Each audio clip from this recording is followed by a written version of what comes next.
depuis le 12 mars 2020, les gouvernants ont pris des mesures pour lutter contre cette pandémie. Et parmi ces mesures, vous connaissez la distanciation, il y a eu le confinement et il y a aussi eu un état de siège qui continue même jusqu'aujourd'hui. Mais avec cette batterie de mesures de la lutte contre la pandémie de la Covid-19, le gouvernement avait aussi pris des mesures d'accompagnement. Et c'est pour cela que nous sommes là. Le gouvernement avait pris des mesures d'accompagnement, parmi lesquelles la prise en charge des consommations en eau et en électricité des Gabonais. Je ne reviendrai pas sur les kits alimentaires que vous connaissez, qui ont été distribués sur ce que disait tout à l'heure le président du Hall BG. Nous avons vu quelques kits alimentaires distribués à 1 ou 2 quartiers et dans certaines surfaces commerciales. Mais ça n'a pas eu l'impact escompté par les populations. Moi qui vous parle, je ne sais pas comment ça s'est passé. Et notre pays n'a pas été oublié par ses amis. Le FMI, les autres États, notamment la Chine, la France et ainsi de suite, ont apporté leur aide considérable.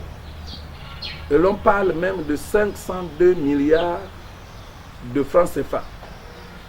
Donc c'est une somme assez considérable, assez conséquente pour pouvoir aider nos gouvernants à permettre aux Gabonais de faire face à cette pandémie.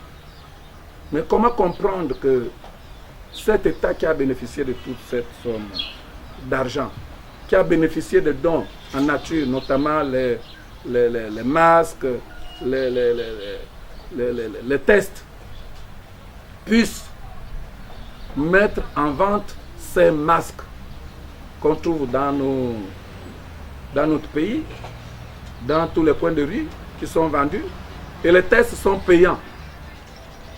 Pour voyager, il faut payer de 5 à 20 000 en fonction de votre urgence.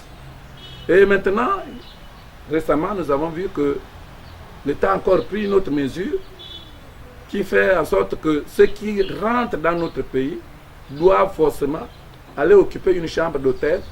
Et cette chambre d'hôtel n'est pas prise en charge par l'État, mais elle est payée par la personne qui vient d'un pays étranger. Tout ça, toutes ces mesures-là, nous asphyxient. Nous asphyxient. Nous disons aujourd'hui, si nous avons voulu que nous soyons là, c'est pour regarder ensemble et dire non, non à cette mesure de la SCG qui vise à suspendre ses services aux clients débiteurs. Pour la simple raison que la pandémie n'est pas encore terminée et nous sommes encore en train de subir les mêmes affres que au moment où ces mesures ont été prises. Et au cas où la SCG passerait chez vous. Si la SCG passe chez vous, vous faites des menaces de suspension de ces services. Vous appelez au 066 76 67 27 ou au 074 84 86 49.